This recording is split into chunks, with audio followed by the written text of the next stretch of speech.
Sí.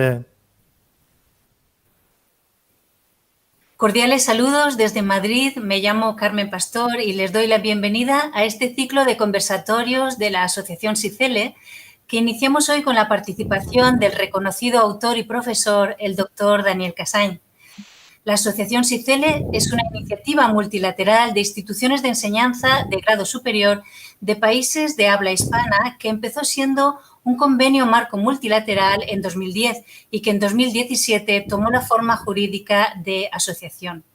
Actualmente, 39 universidades e instituciones de América y España son miembros de SICELE, una asociación abierta a otras universidades que quieran formar parte de este proyecto y cuyos objetivos se centran en fomentar la importancia y el estudio del español en el mundo, favorecer la armonización internacional de los criterios para la certificación del conocimiento del español como lengua extranjera, desarrollar programas de cooperación en materia de formación de profesorado DL e implantar sistemas de colaboración para desarrollar proyectos de investigación.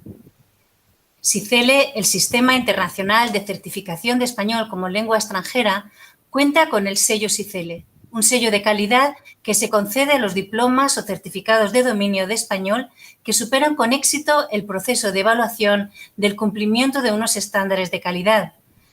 Los certificados de español con el sello SICELE cuentan, entre otros, del reconocimiento en España que les homologa al DELE, excepto en el proceso de obtención de la nacionalidad. La Asociación SICELE organiza también regularmente sus congresos internacionales dedicados a la investigación e innovación en el ámbito especializado del ELE. El próximo tendrá lugar en Salamanca del 10 al 12 de noviembre, esperemos que presencialmente.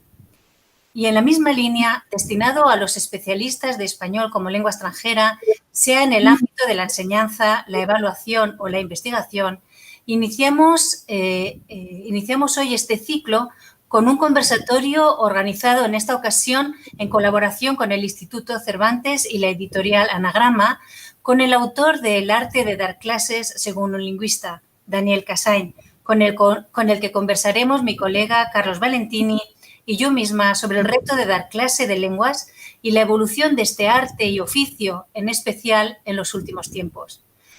Posteriormente, daremos pasos a las preguntas al profesor Casany que les invitamos a todos ustedes a formular a través del chat de YouTube. Y ya paso la palabra a mi compañero Carlos Valentini. Hola, buenos días, buenas tardes, según el lugar del mundo donde estemos. Mi nombre es Carlos Valentini, soy profesor de la Universidad Nacional de Rosario en Argentina. En este momento estoy en mi ciudad y así que Barcelona, Madrid y Rosario en un mismo encuentro. Bueno, mi tarea es presentar a Daniel Casany. Como ustedes saben, Daniel Casany es licenciado en Filología Catalana, doctor en Didáctica de la Lengua y profesor titular en el Departamento de Traducción y Ciencias del Lenguaje de la Facultad de Traducción e Interpretación de la Universidad Pompeu Fabra en Barcelona, donde imparte docencia en materias de análisis del discurso, redacción, ciencias del lenguaje, didáctica de la lengua, discurso especializado. Bueno, puedo hacer una enumeración que ustedes pueden ver con mucho más detenimiento si pinchan a Daniel en su imagen del conversatorio. Y habría muchos elementos que destacar. Estamos aquí también porque acaba de presentar un libro al que por suerte ya hemos tenido acceso y que constituye su 17º libro. Para la mayoría del auditorio deben ser libros muy conocidos y solo por nombrar uno, La cocina de la escritura tuvo 12 reimpresiones en catalán y 26 reimpresiones en español. Apabullante, apabullante. Pero no es solamente eso, es todo su trabajo como director de tesis de maestría, de proyectos de investigación, de colaboración en consejos científicos de revistas, más de 15 revistas especializadas de Europa y América. Su participación o colaboración con ministerios de educación de los gobiernos de Cataluña, Galicia, España, Argentina, Chile, México, en fin. Pero lo que más me interesa destacar es un poco el currículum no escrito de Daniel. Es decir, ese que un poco tenemos los que hemos sido sus alumnos, colegas, amigos, y que a lo mejor lo avergüenza un poquito por lo que voy a decir, pero creo que hay que destacar la agudísima destreza que tiene Daniel para detectar aquellos temas de investigación que resultan relevantes para la comunidad científica y educativa, pero que con el tiempo se vuelven imprescindibles y de la más absoluta actualidad. Por ejemplo, estaba pensando en sus trabajos de hace ya varios años, el lenguaje de la salud y la enfermedad, que merecerían ser revisitados, releídos, en el contexto de la pandemia que estamos viviendo. Su leer, escribir, enseñar y aprender en la era digital. Ya viene trabajando desde hace tiempo en esto y ahora nos explota como de extrema contemporaneidad en este contexto. También sus estudios sobre literacidad crítica desde hace más de una década, casi dos, donde se propone desarrollar recursos para enseñar a los ciudadanos a leer la ideología de los discursos. En este momento, por ejemplo, la relevancia que toman en el momento de las fake news y de la posverdad. Y esa capacidad siempre de estar a la vanguardia, ¿no? Ya nos impactó en Rosario en el congreso, en el último congreso del CICELE, el cuarto congreso del CICELE, cuando nos habló de fandom y la escritura de youtubers, influencers, gamers, y bueno, nos abrió un mundo totalmente desconocido, intuido, pero desconocido. Otro aspecto de Daniel que me interesa destacar es la flexibilidad intelectual, ¿no? Que lo lleva a ir de la teoría, pero siempre, siempre apuntando a su aplicación didáctica, y de la lengua materna a la extranjera, del aprendizaje de niños a adultos, del discurso académico a los escritos empresariales y a la divulgación científica. Y sobre todo destacaría su capacidad de ser un par. Él que es yo diría, uno de los más relevantes lingüistas en y de la lengua española. Cuando uno toma contacto con él en un seminario, en un encuentro, es un colega más. Es un compañero más. Absoluta falta de divismo, de actitudes distantes, esa búsqueda de la calidez y del contacto con el otro y el reconocimiento del otro más allá de sus condiciones económicas, pero intelectuales, laborales. Es decir, creo que esa capacidad de ser un par es algo que debemos rescatar particularmente. Bueno, espero no haberte avergonzado un poquito, Daniel, pero bueno, Carmen, no sé, o Daniel. Bueno, yo les saludo a todos desde Barcelona, desde la habitación donde hace un año que vivo, sobrevivo, trabajo, me comunico con mi familia, con mis amigos, hago investigación. Esta es la silla donde vivo, la que ven ahora.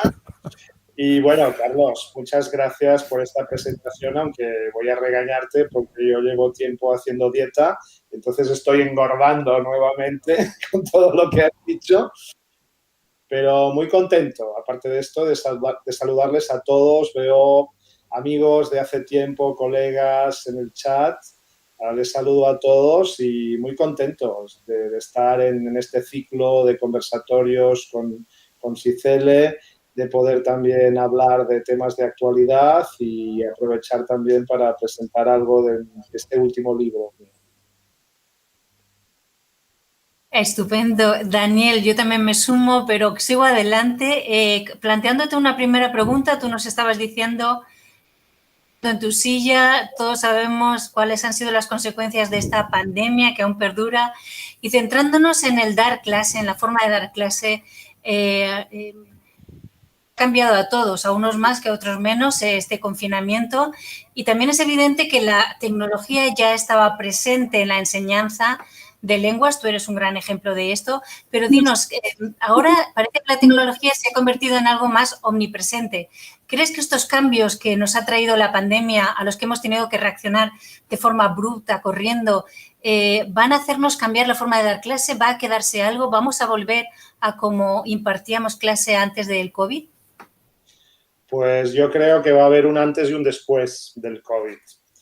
Y no estoy seguro que sea para mal. O sea, yo espero que sea para mejor, ¿no? Pero yo creo que hay muchas cosas que todos ya empezamos a ver que van a cambiar.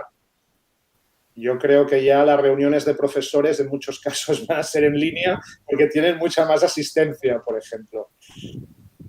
Y luego, pues no sé, un cambio importante es que hemos descubierto todos la sincronicidad, ¿no?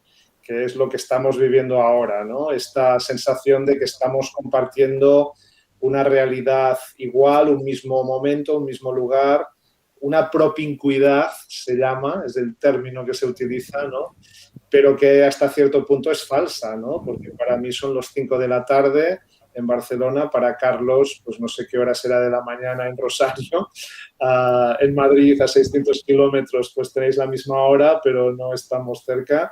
Y bueno, y aquí hay gente de Colombia, de muchos otros lugares, ¿no? De modo que esto antes en la teleformación no era tan habitual porque la formación era asíncrona, ¿no? Entonces yo creo que una de las cosas que hemos aprendido en esta pandemia los docentes es a dar clases síncronas, ¿no? Que antes ya era posible hacerlo, pero no era tan habitual, ¿no? Y yo creo que a partir de ahora ya en la formación vamos a distinguir entre presencialidad, digital o en línea síncrono, o sea, en el mismo momento, luego digital o en línea asíncrono, ¿no? Que sería otra modalidad, lo que era antes la educación a distancia. Y luego encima tenemos los contextos híbridos o mixtos, ¿no? Que mezclan distintas situaciones, ¿no? Entonces yo creo que bueno, todo esto va a estar adelante, ¿no? Y esto ha generado mucho estrés a los docentes, ¿no? Porque yo recuerdo las primeras clases síncronas que di, que estaba tan nervioso como hace 30 años cuando empecé a dar clases. Porque es que me daba miedo que se fuera la wifi, que no supiera orientar bien a mis alumnos, no sabía cómo organizar grupos, estaba mucho más tenso, ¿no? Pero bueno, cuando poco a poco te vas familiarizando con las herramientas, yo creo que ya pues, puedes dar las clases como antes, teniendo en cuenta las posibilidades que ofrecen pues, las plataformas, ¿no? No sé, Carlos, sí, pero ¿tú ves ventajas? ¿Qué ventajas y desventajas ves en cada una de esas modalidades de las que has estado hablando? Bueno, yo creo que lo mejor es aprender cara a cara, tocando al otro, ¿no? Así, o sea, compartiendo, ¿no? La interacción es más rápida, la comunicación no verbal es más eficaz, la conexión es más intensa, ¿no? A mí me parece que la forma de aprender mejor es es cara a cara, ¿no? O sea, cuando has leído un libro de alguien o has conocido un trabajo de alguien que te gusta, tienes ganas de escucharlo en vivo, ¿no? Si te sigue gustando, tienes ganas de irte a trabajar con ella o con él, ¿no? A su universidad o a su centro un tiempo, ¿no? De estar dando clases simultáneamente o haciendo investigación con ella o con él, ¿no? Entonces se aprende más en cara a cara, ¿no? Pero claro, esto es muy difícil porque ya vivimos en un planeta pequeño y la gente está dispersa por todos lados, ¿no? Entonces, si no tienes a estas personas cerca, pues las posibilidades de poder aprender en línea con ellas, con situaciones síncronas, yo creo que son muy relevantes. O sea, creo que se puede hacer buen aprendizaje también en línea, ¿no? Pero bueno, no sé si un médico puede formarse en línea, ¿no? Hace tiempo vinieron una delegación de hindúes de la India a universidades que tenían pues decenas de miles de estudiantes y hablaban de dar grados de medicina en línea, ¿no? Entonces yo no sé si te dejarías operar, por ejemplo, por un médico en línea, aunque no hay que hacer broma porque hay operaciones que ya se hacen en línea en estos momentos, ¿no? De modo que, bueno, todo tiene sus pros y contras. Seguro, seguro. Daniel, ¿qué te parece que podemos rescatar como aprendizaje después de este año de aislamiento, de cambio de paradigmas, de pasar de clases híbridas, semiconfinadas, a clases totalmente en línea?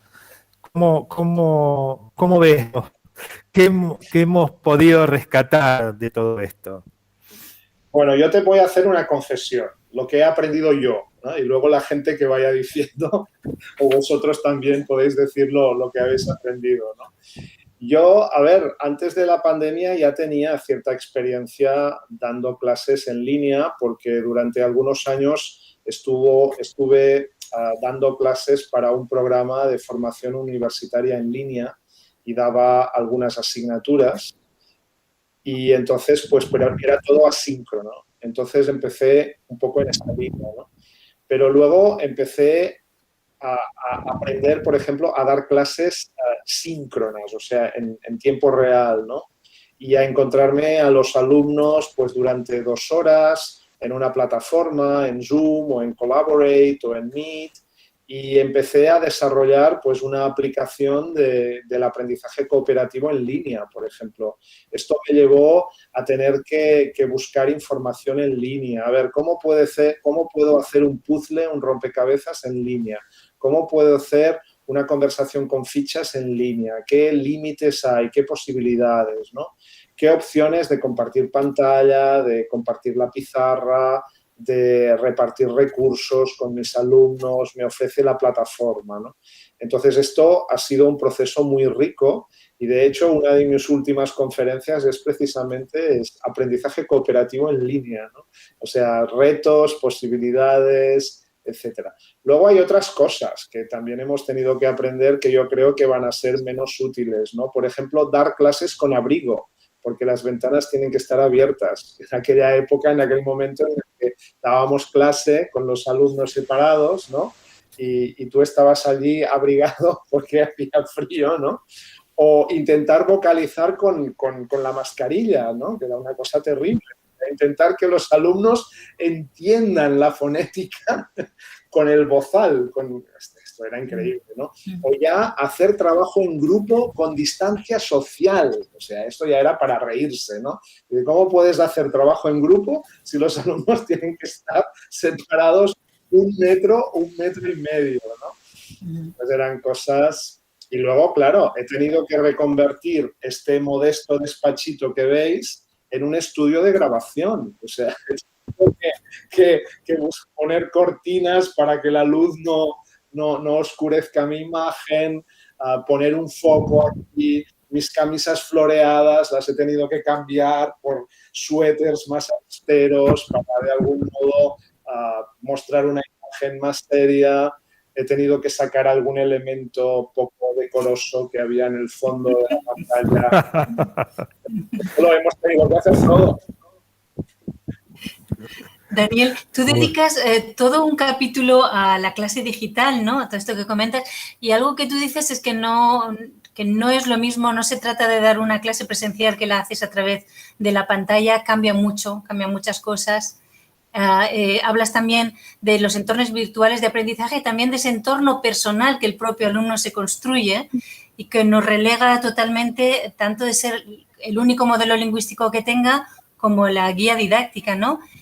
¿Cómo ves ese nuevo papel que tenemos? ¿Cómo combatimos a las máquinas? ¿Cómo encontramos nuestra posición como profesores en este ámbito?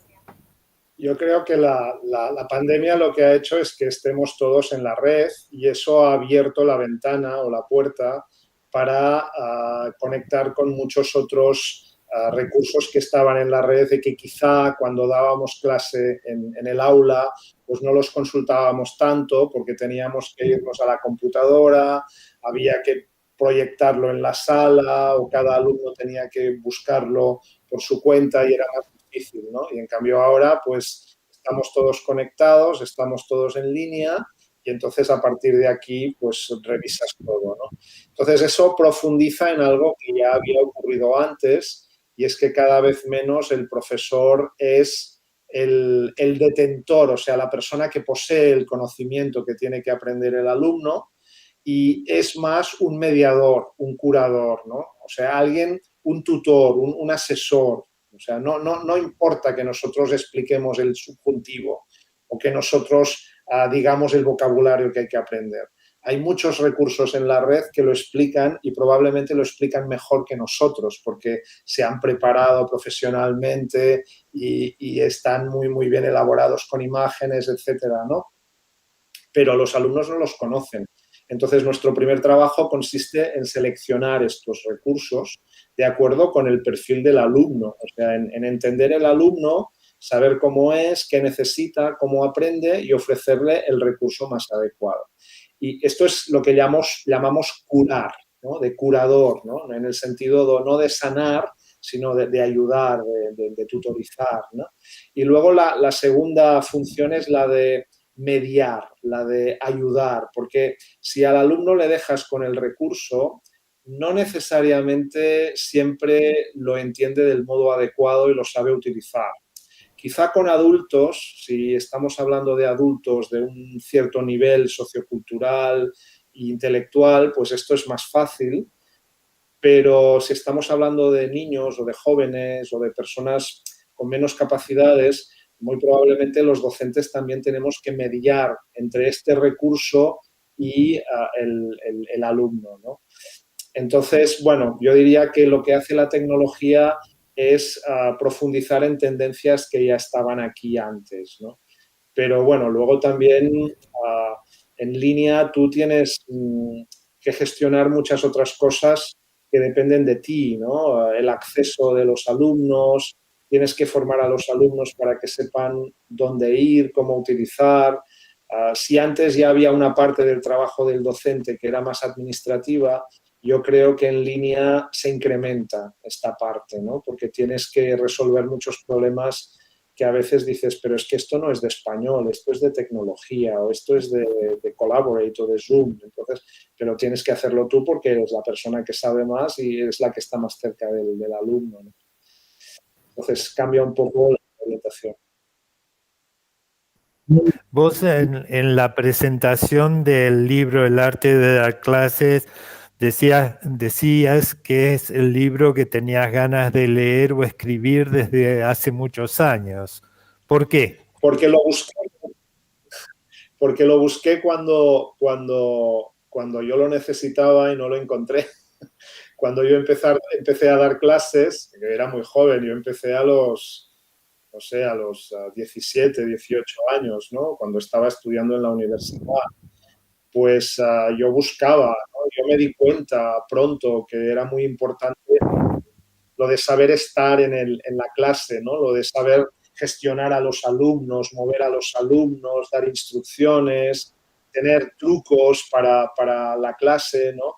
Y no encontraba nada, ¿no? Buscaba libros y encontré uno que me gustó, un libro viejo que se llamaba El arte de enseñar, de un profesor que se llamaba Marlán, y yo recuerdo que lo leí y bueno, me dio algunas ideas, pero era muy básico, porque era de la época de la clase magistral, de los pizarrones, de las exposiciones, entonces bueno, y siempre pensé a lo largo de mi vida pues que este era un libro necesario, ¿no? Pero claro, luego llegaron los vídeos y con los vídeos pues todos pudimos empezar a ver grabaciones de clase, demostraciones de metodologías de enseñanza de segundas lenguas, ¿no? Que están colgadas en YouTube.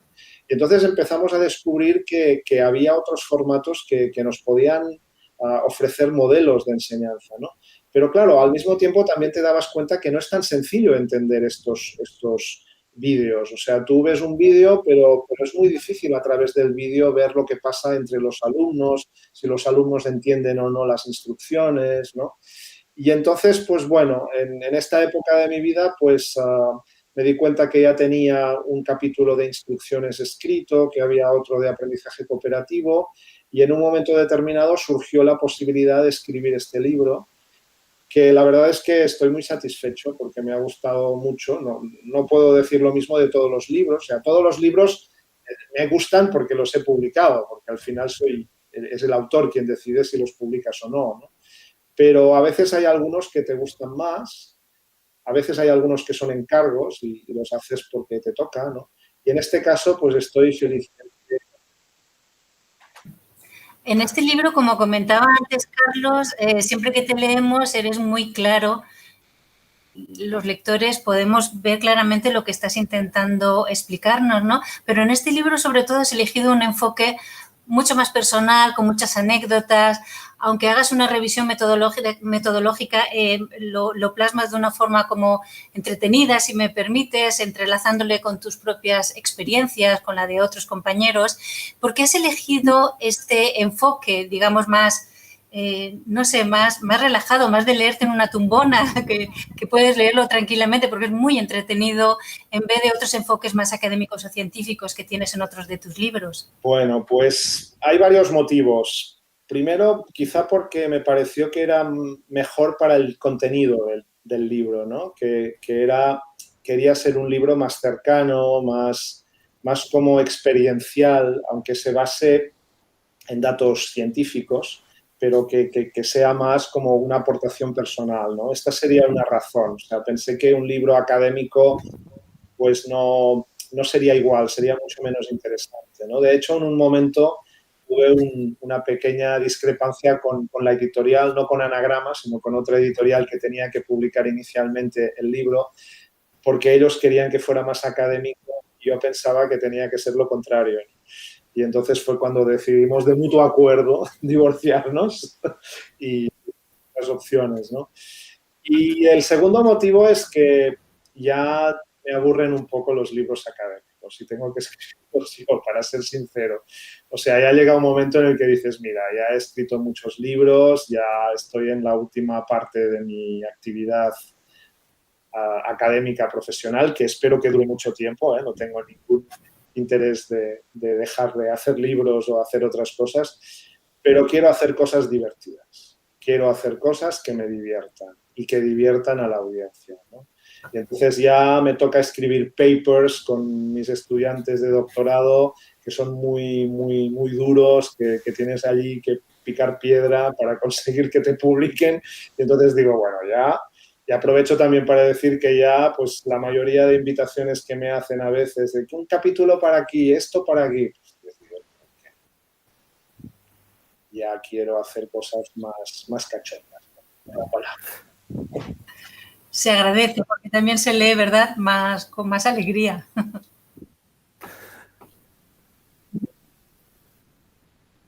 Casi como una novela, ¿no? De algún modo. Pero creo que también es un lenguaje sencillo, directo, es el producto de un grande, en el sentido de que digamos, los grandes directores de cine, los grandes autores, estoy muy elogioso, Daniel después me va a tener que dar una comisión. No, pero en serio, cuando viene ese despojamiento de todo la cuestión, los temores o los pruritos intelectuales, académicos, para despojarse de eso y decir, bueno, aquí estoy, aquí digo lo que digo. Y decís mucho en esos cuadrados, esos cuadraditos, esos grises, donde das consejos puntuales. No necesariamente son consejos, pero sí orientaciones.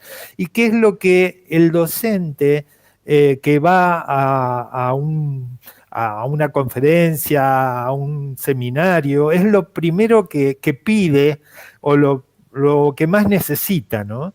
Y vos lo estás dando ahí de entrada con una generosidad después de tanta experiencia realizada que resulta apabullante. Bueno, pero más allá de los elogios, vos decís que enseñar es un arte. ¿El docente es un artista? Yo creo que sí, ¿no? Que todos llevamos algún payaso o algún pintor o algún escritor o algún escultor o algún autor de papiroflexia, que también es arte, ¿no? Dentro de nosotros, ¿no? Yo creo que el título siempre es muy importante en un artículo, en un paper, en todo, ¿no? Porque es como la denominación, ¿no? Es la denominación. Yo oficialmente me llamo Daniel Javier, pero me gusta mucho más Daniel. Entonces borré el Javier de mi nombre.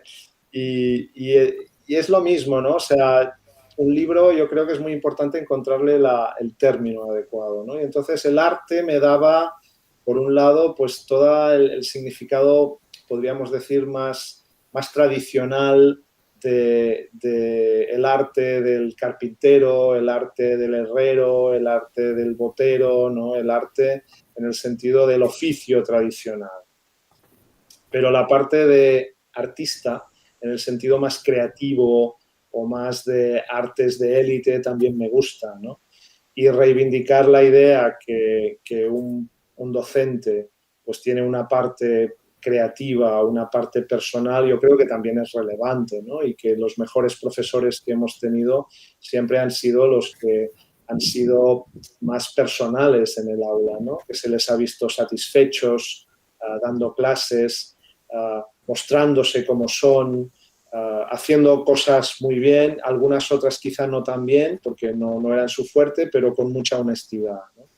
Entonces, esta es una cosa que me gusta cada vez más de los libros, ¿no? Que es darle un tono personal, pero tampoco entrando dentro de la vida privada de cada uno, porque, por ejemplo, una cosa que a mí siempre me ha causado mucha vergüenza es ese espectáculo del literato, ¿no? Que se pone en el escenario con todos los focos, ¿no? Y se desnuda, ¿no?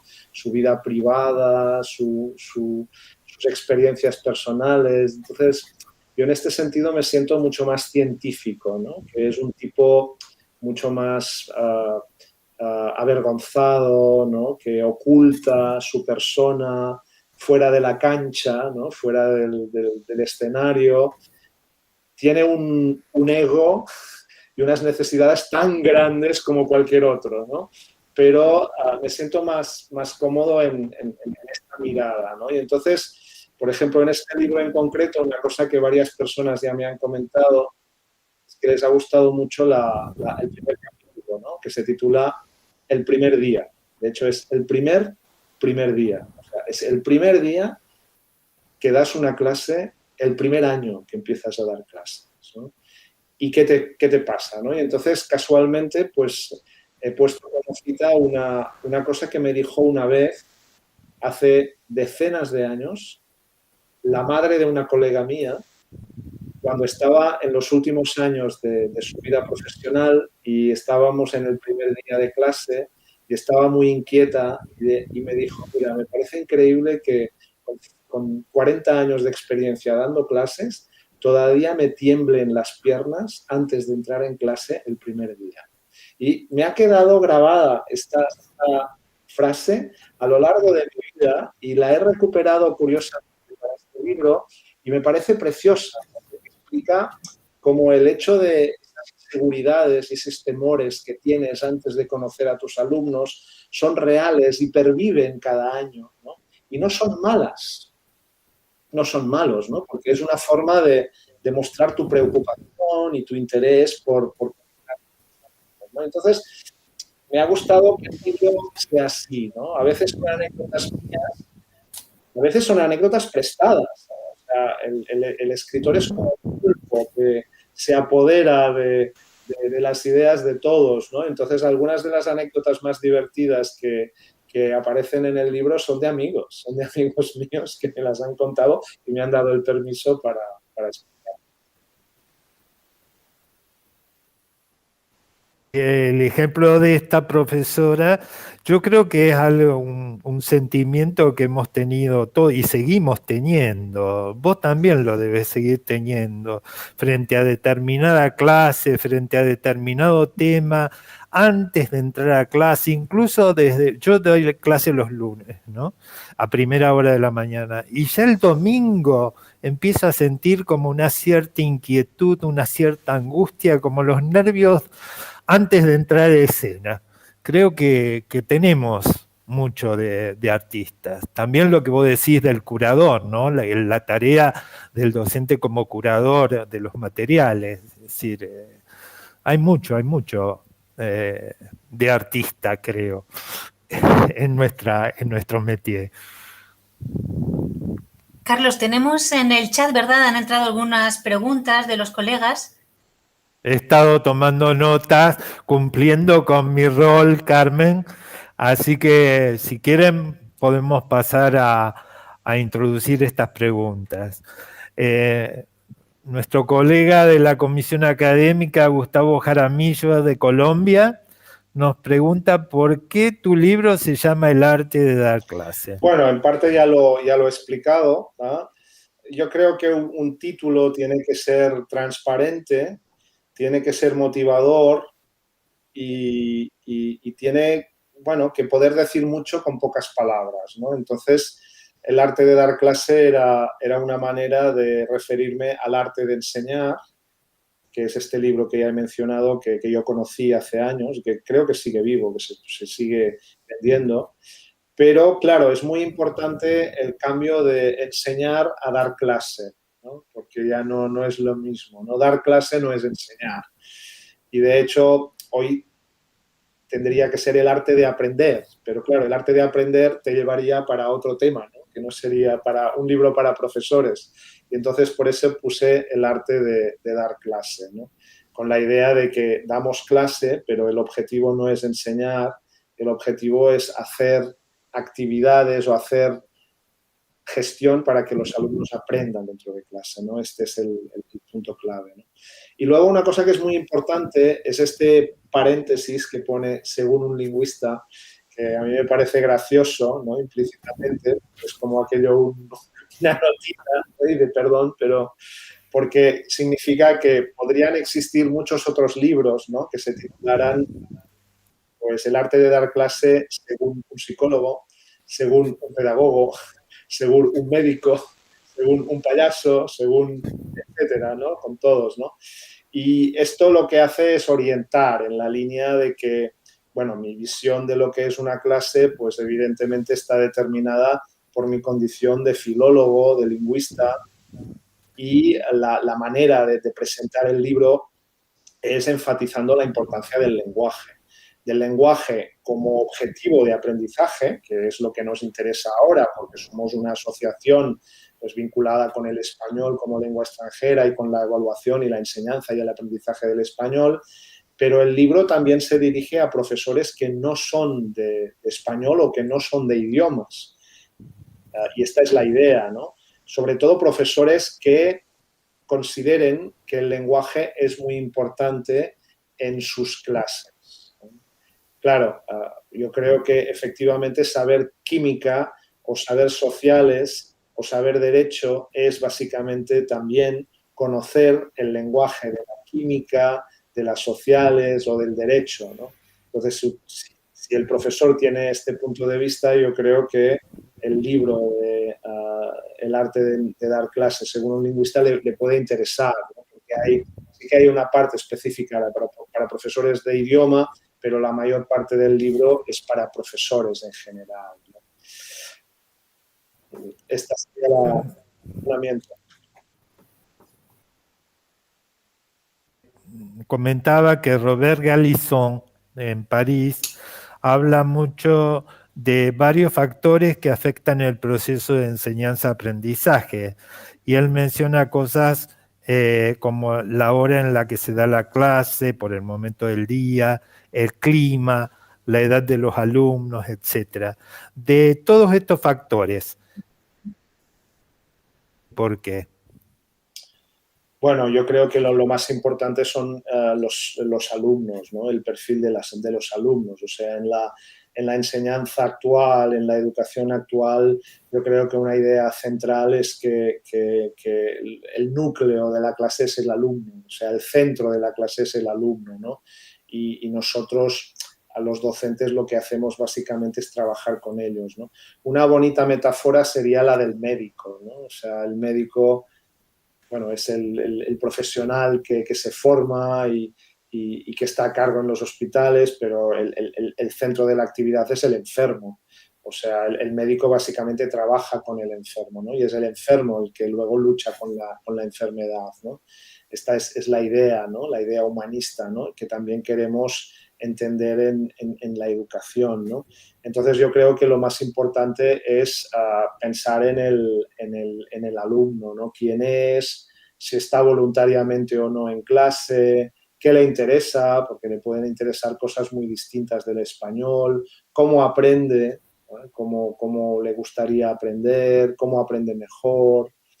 Y luego hay cosas derivadas de esta centralidad del aprendiz, ¿no? Que serían, pues, por ejemplo, que el aprendiz tiene estrategias de aprendizaje distintas, que el aprendiz normalmente no está solo, sino que trabaja en grupo, y entonces aquí entra todo lo que es el aprendizaje cooperativo. A ver, hay otros parámetros, el momento del día, la situación anímica del alumno, del grupo, que también son relevantes, pero yo diría que ya están en un segundo nivel, ¿no? Porque nadie se apunta a un curso de español porque es la tarde o porque es por la mañana, ¿no? O sea, previamente está que le interesa el español y que le interesa, pues, unos determinados aspectos de esta clase, ¿no? En Francia hay una cierta tradición de pedagogía de la situación. Recuerdo hace años un curso del que ya tengo mucho olvidado, de una profesora francesa que hablaba precisamente de estar muy atento a la situacionalidad del momento, ¿no? De tener esta capacidad, este sentido de la adecuación del momento, ¿no? De saber percibir si tus alumnos están cansados o están muy curiosos por un tema o les interesa otra cosa, ¿no? De poder entenderles y de poder adaptarte a esto, ¿no? Entonces, esto yo creo que sí, es muy importante, ¿no? Pero en el centro está para mí el aprendiz. Bien. Álvaro García Santa Cecilia, de España, nos pregunta, ¿es posible enseñar a los alumnos a leer entre líneas? Es una destreza importante hoy en día. ¿Cómo puede hacerse? Bueno, esta es una pregunta muy, muy amplia, muy genérica, pero sí, yo creo que todos somos conscientes, y lo has mencionado tú, Carlos, en la presentación, ¿no? Que vivimos la época de la desinformación. Cada vez, pues, hay más basura informativa alrededor, ¿no? Noticias falsas, engaños, distintas fuentes que presentan un mismo hecho de distintas maneras, sesgadas, con sus intereses personales o institucionales. Entonces, leer es más difícil. O sea, comprender sobre todo es más difícil, ¿no? Y puesto que seguimos queriendo vivir en un mundo democrático y en un mundo con libertad de expresión, pues esto significa que no puedes prohibir a estas personas que digan lo que quieran, ¿no? Y entonces la única manera es formar a las personas para que se lean críticamente, ¿no? Que sería, bueno, esto de leer entre líneas o leer detrás de las líneas, ¿no? De hecho, la metáfora clásica habla de leer las líneas, leer entre líneas y leer detrás de las líneas, ¿no? Leer las líneas es leer lo literal, leer entre líneas es leer lo que no se dice, leer detrás de las líneas es leer y comprender las intenciones, la ideología, la política, ¿no? Entonces yo diría que, bueno, la pregunta se refiere a toda esta parte más oculta, ¿no? Entonces esto es algo difícil en lengua materna y es mucho más difícil en lengua extranjera. Y en español también, porque el español es una lengua desparramada por todo el planeta, o sea, es una lengua que puedes encontrarla en todos los continentes y eso hace que las mismas palabras, el mismo idioma sirva para expresar cosas muy distintas de maneras muy distintas, ¿no? Y entonces enseñar a leer críticamente, pues hay que practicarlo en clase, ¿no? Por ejemplo, no sé, un ejemplo muy claro, ¿no? Todos los españoles saben que ABC y El País son dos periódicos de signo político distinto, ¿no? Pero en cambio yo no creo que sean capaces de saber si Clarín y otro periódico conservador argentino, no sé, bueno, ahora Clarín sería conservador quizá, ¿no? Ya me mira Carlos de una forma así como, es que hace mucho que no estoy en Argentina, Carlos. Pero bueno, voy a poner un ejemplo chileno. Clarín miente. Clarín miente. Chileno, The Clinic, que es el periódico que surgió cuando Pinochet estaba confinado en Londres, en The Clinic, que era el lugar donde lo confinaron, y que es un periódico muy de izquierdas, contra Excelsior, ¿no? Que sería el periódico típicamente de derechas chileno, ¿no? Entonces, mucha gente hispanohablante ignora esta diferencia, ¿no? Y lo mismo ocurriría con La Jornada, por ejemplo, y Excelsior en México, ¿no? Carlos, ¿tú sabes cuál de los dos es el progresista, La Jornada o Excelsior en México? Carmen, no es tan fácil, no es tan fácil, ¿no? Y son dos periódicos como el País y ABC, por ejemplo, ¿sabes? Entonces, es un ejemplo muy claro de que leer críticamente significa que tienes que tener conocimientos socioculturales de la comunidad que utiliza esta lengua, ¿no? Y esto en el caso del español significa conocimientos socioculturales de Argentina, de Chile, de México, de Colombia, de España, de cada país, porque cada país... O sea, yo al principio, por ejemplo, pensaba que había una correlación entre periódicos de derechas y periódicos de izquierda de los distintos países, pero eso es tremendamente ingenuo, porque en cada país el uso de la prensa es distinto, es totalmente distinto, ¿no? Entonces el impacto que tiene cada uno de estos periódicos en su país no se puede comparar para nada, hasta donde yo llego a alcanzarlo, ¿no? Entonces, no sé, por ejemplo, cuando a mí, para acabar la pregunta, ¿no? Cuando a mí a veces he estado en algún lugar de visita, ¿no? En el Perú, por ejemplo, ¿no?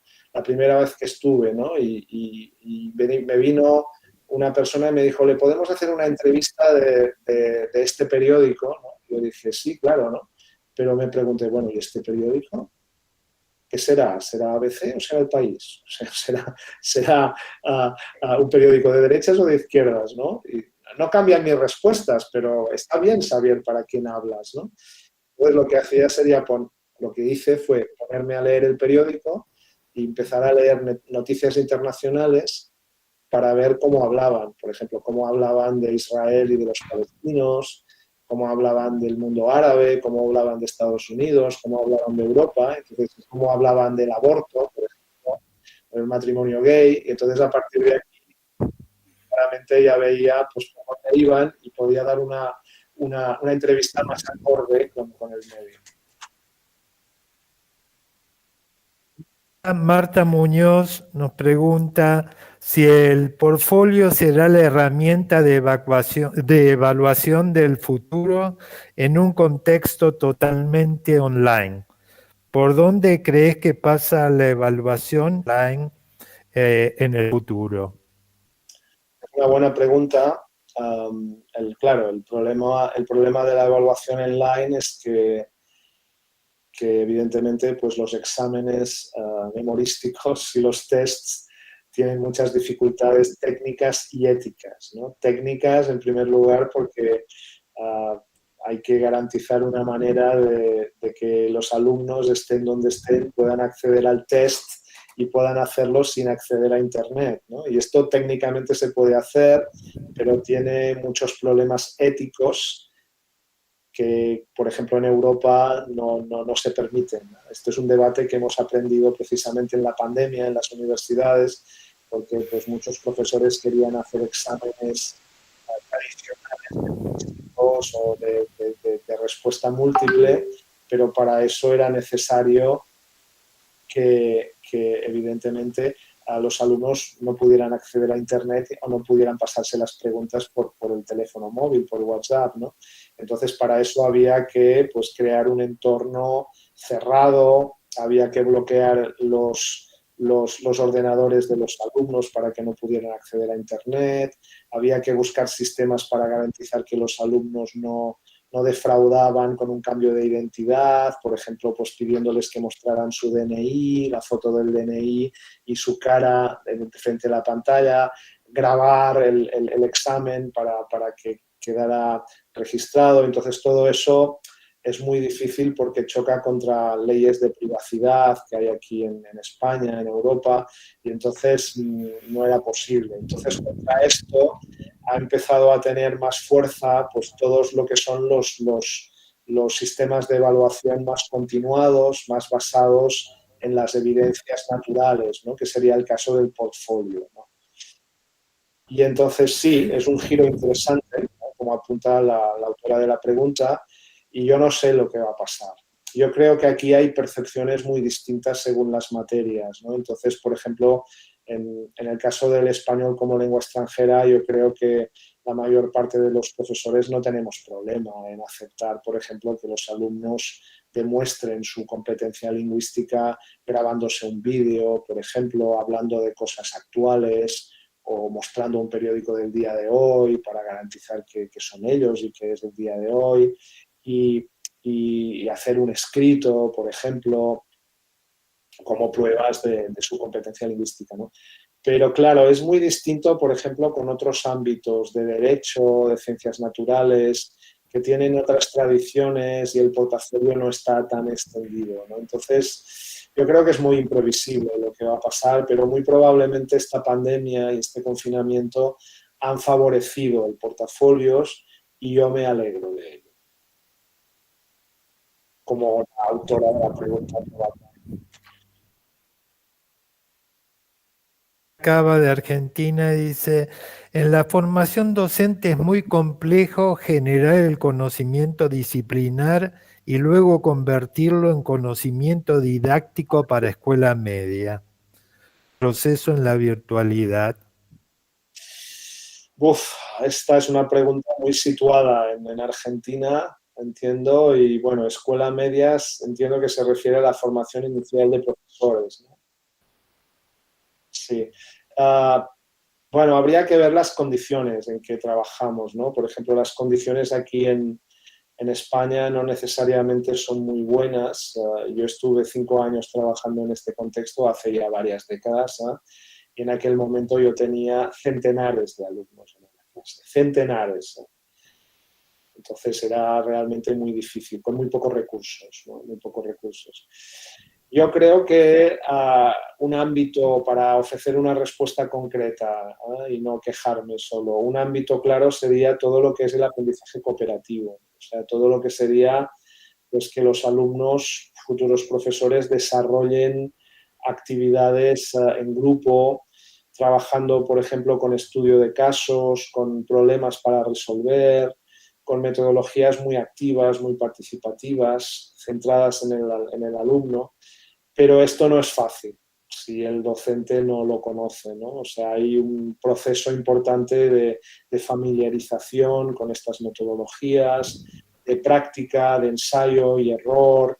Hay también que elaborar materiales que son costosos porque son materiales muy, muy distintos de los materiales habituales que tenemos y entonces esto exige pues todo un conjunto de preparación que muy probablemente un docente solo es mucho más difícil que consiga desarrollarlo, ¿no? Son equipos de docentes de las escuelas normales o medias que tendrían que ponerse a trabajar en esta línea, ¿no? yo creo que estamos hablando en el fondo de la formación de lo que sería el primer, segundo, tercer año universitario, ¿no? Personas de 17, 18, 19 años que quieren entrar en la función docente, ¿no? Entonces, yo creo que este planteamiento podría ser el mejor, el más apoyado psicopedagógicamente y lingüísticamente, pero no es sencillo. No es sencillo. De hecho, por ejemplo, un debate importante que ahora en España es qué hacer con el bachillerato, o sea, con lo que sería la enseñanza preuniversitaria, que se ve claramente que está muy desfasada con relación a la enseñanza secundaria actual, que ya es mucho más competencial, centrada en el alumno, en el saber hacer, en capacidades de hacer cosas, y en cambio el bachillerato sigue siendo pues muy conceptual, muy memorístico, y hay un fracaso importante. O sea, personas que quisieran seguir el bachillerato y acceder a la universidad en España, pues fracasan porque se encuentran con un modelo docente muy diferente, mucho más tradicional, mucho más magistral, de toma de apuntes y de resolución de exámenes de contenido, ¿no? Y entonces esto está llevando a un debate profundo sobre cómo tiene que ser, con aportaciones en los dos bandos, ¿eh? O sea, aquí en Cataluña hemos visto recientemente pues propuestas para cambiarlo y grupos de profesores que se defienden diciendo que de ningún modo, que es una pérdida total de contenidos, ¿no?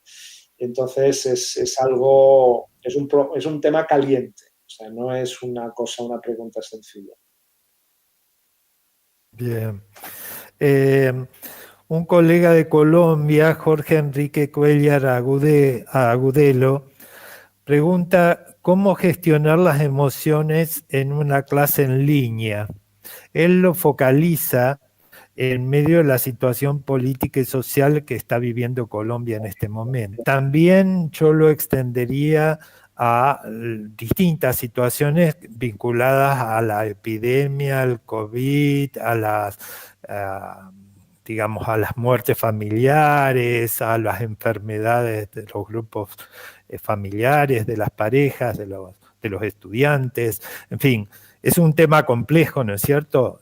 ¿Hasta qué punto podemos gestionar esas emociones? Bueno, evidentemente en línea tenemos más limitaciones, ¿no? Pero algunas cosas concretas que voy a decir son que, claro, en una situación normal tú llegas antes al salón de clases, al aula, ¿no? Hablas con los alumnos antes de empezar la clase, bromeas con ellos, alguno te hace alguna consulta puntual.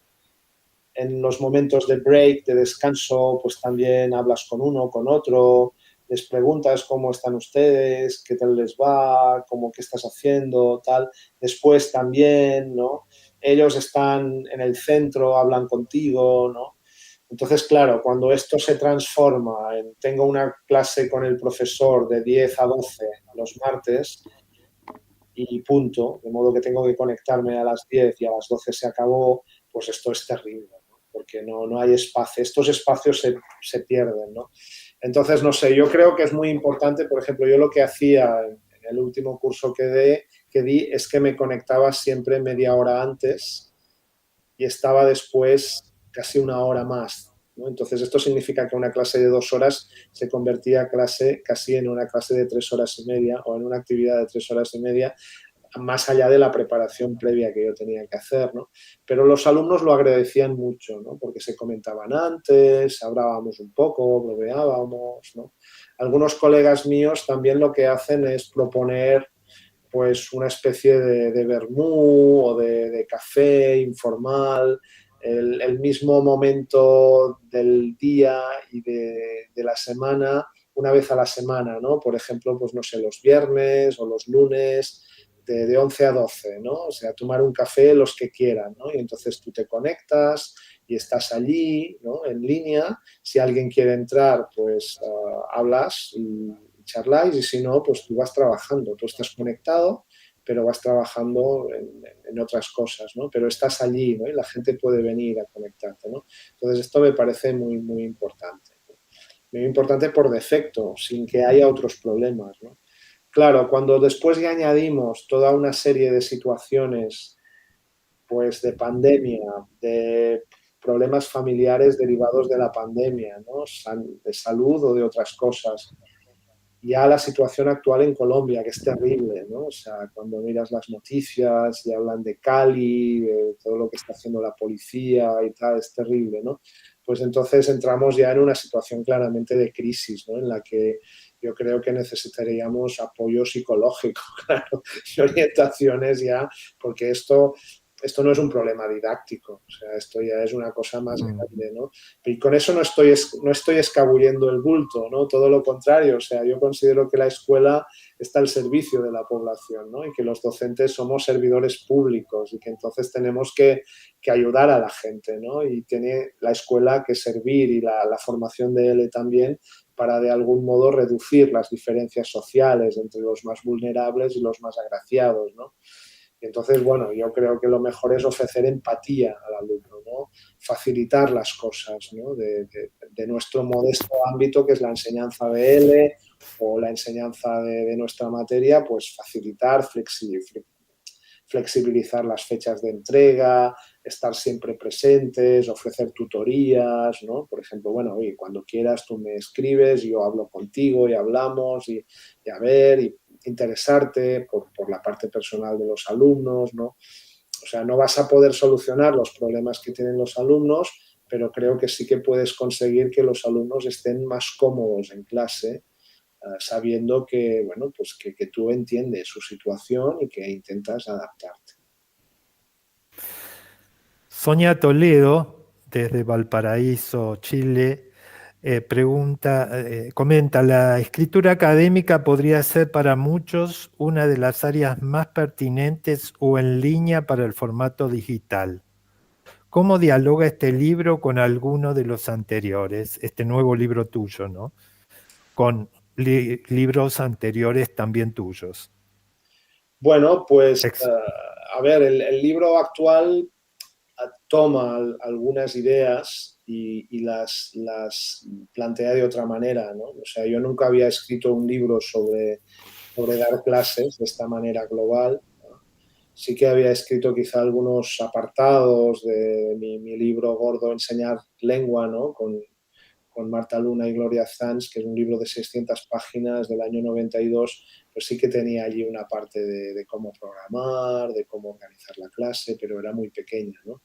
Entonces este es el libro más grande que habla de dar clase, pero bueno, hay algunos apartados, por ejemplo, de aprendizaje cooperativo, de dar instrucciones, que son adaptaciones, actualizaciones y desarrollos de publicaciones previas, ¿no? O sea, un libro es un producto muy lento, ¿no? O sea, yo tardé relativamente poco en escribirlo, pero el contenido tiene más de 30 años, ¿no? O sea, es mi experiencia como docente, ¿no? Con anécdotas como la que conté, pues de hace muchos años, ¿no?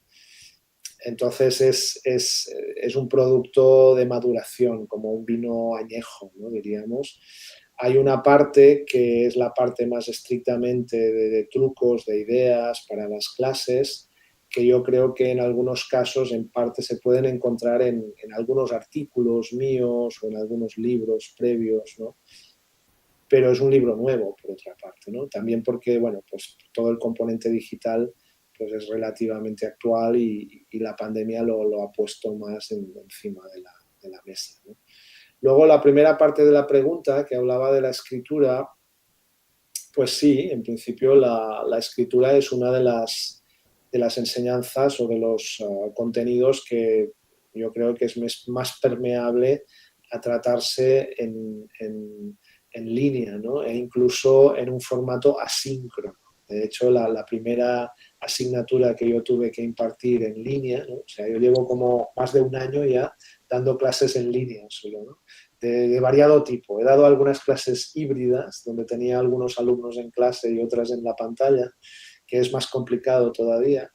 Pero mi primer curso fue sobre escritura. Fue una asignatura de redacción especializada y yo decidí, porque fue inmediatamente después de empezar a confinarnos, cuando aquí en España nadie estaba preparado ni teníamos nada previsto. Y entonces yo decidí hacer toda la asignatura asíncrona, ¿no? De modo que yo pues publicaba vídeos de los alumnos, ejercicios, correcciones, y los alumnos tenían una semana para hacerlo cuando ellos querían, ¿no? Y bueno, y funcionó bastante bien, ¿no? De modo que yo creo que la escritura ofrece muchas posibilidades para la oralidad también, ¿eh? Porque bueno, las herramientas orales pues ya son muy importantes en Internet, pero bueno, todavía tenemos que ganar un poco de familiarización con lo de grabarnos en vídeo, lo de escuchar vídeos, lo de responder tareas en vídeo, cosas de este tipo. Pero yo creo que hay muchas posibilidades que todavía no se utilizan a fondo en línea y que vamos a aprender en los próximos meses a hacerlo, o años. Alison Captcha hace una pregunta y voy a proponer que sea la última, aunque hay un montón de preguntas más de colegas de distintas partes, pero lamentablemente no podemos extendernos tanto. Alison pregunta, ¿cuál es para vos la diferencia entre dar clase y enseñar? Bueno, pues enseñar yo creo que es un verbo que focaliza en el profesor, ¿no? Pone el profesor como el protagonista, el actor principal del escenario, ¿no? Y nos remite claramente pues, a una clase en la que el profesor está de pie en el centro y los alumnos están escuchándolo, ¿no? Y yo creo que hoy una clase es más un espacio en el que los alumnos están agrupados en grupos y están resolviendo tareas y están autónomamente desarrollando sus actividades, y el profesor es un tutor, ¿no? Es un gestor, es la persona que ha pensado la actividad, es la persona que ha elegido los materiales, es la persona que orienta a los alumnos sobre cómo tienen que trabajar, pero los alumnos son el centro, ¿no? Es otra frase que me ha acompañado, bueno, todos estos años de docencia, ¿no? Que es la frase de el profesor, el alumno es el que trabaja con el español, o sea, el alumno es el que trabaja con el contenido que tiene que aprender. El docente trabaja con el alumno, no con la lengua. Esta es la idea, ¿no? Entonces, dar clase para mí es esto, ¿no? De hecho, es interesante que en español la colocación sea esta, ¿no? O sea, voy a dar clases, ¿no? ¿Vas a enseñar? Como mínimo en España, no sé en otros países, aquí tenemos representación de todo el mundo, ¿no? Tenemos 70 personas ahora, pero no sé en otros lugares, ¿no? Pero yo creo que aquí en España los docentes dicen, hoy tengo clases, hoy voy a dar clases, sí, acabo de salir de una clase, ¿no? No dices, acabo de salir de enseñar, voy a enseñar, ¿no? Suena como un poco de modé incluso, ¿no? Y como algo ideológico, ¿no? En parte, entonces no. Yo creo que dar clases es esta idea, ¿no? También de entender la clase como una unidad, ¿no? Como una tarea, ¿no? Y en cambio enseñar es algo más difuso, ¿no? Inacabado, constante, ¿no? No sé si mi respuesta satisface a la autora de la pregunta. Creo que está muy bien. Bueno, yo diría de suspender aquí las preguntas. Agradecemos mucho tu tiempo, Daniel, y agradecemos a todos los colegas que se han interesado. No sé si, Carmen, querés hacer algún cierre antes de que yo anuncie las nuevas actividades del ciclo del CICELE. Darte las gracias por la estupenda gestión del chat, Carlos. Muy bien gestionado, han entrado muchísimas preguntas y comentarios. Y querido Daniel, solo decirte que ha sido un placer y un honor tenerte aquí hoy, un especialista dedicado más de 30 años a la lectura crítica, pero además que siempre te mantienes actualizado y eso no es tan fácil. También a través de tus jóvenes doctorandos, ¿no? Que diriges y que te introducen en todas esas nuevas tendencias, ¿no? Y a una persona entrañable como tú, como ya ha dicho Carlos, a la que yo personalmente aprecio muchísimo. Muchas gracias por este libro tan útil, claro, tan informativo, reivindicativo también en algunos momentos, y nostálgico. Lo habéis comentado, para muchas de nosotras nos vemos reflejados, retratadas en las páginas con esas anécdotas como la emoción que comentabais antes de entrar en tu primera clase o esos retos para crear condiciones favorables para el aprendizaje. Muchas gracias, Daniel, y solo pedirte tal vez si quieres hacernos una última reflexión para cerrar el conversatorio. Pues nada, que el futuro está en nuestras manos, ¿no? Entonces tendremos que decidir cuando acabe esta maldita pandemia cómo queremos regresar a las clases y tendremos que tomar decisiones de cuál es la mejor forma de ayudar a los alumnos a aprender, ¿no? Si es cara a cara, si es en formato híbrido. También está bien que pensemos cómo queremos nuestro futuro, ¿no? Queremos trabajar pues en esta habitación frente a la computadora todo el día o queremos entrar en clase, escuchar las voces de los alumnos gritando, tener que regañarles un poco para que callen, escuchar sus risas cuando pasa algo, ¿no? Es lo que queremos, ¿no? Y yo creo que regresaremos a esta situación y lo haremos mejor que antes. Un gusto y muchas gracias por esta oportunidad. Saludos a todos los amigos de CICELE. Muchas gracias, Daniel. Un abrazo grande. Bueno, a toda nuestra audiencia les queríamos comentar que este ciclo de conversatorios que inició la Asociación CICELE los invita a participar del próximo, que se realizará el día 7 de julio, 7 del 7, también un día miércoles, y del que va a participar María Antonieta Andión, sobre el tema el voceo en América, origen, usos y aplicación. También participarán como moderadores Gustavo Jaramillo Cardona de la Universidad Pontificia Bolivariana de Medellín, Colombia, y Sonia Toledo de la Pontificia Universidad Católica de Valparaíso, los dos integrantes de la Comisión Académica del CICELE. Muchas gracias y hasta la próxima. Hasta luego, Carmen. Hasta luego, Daniel. Hasta luego, colegas.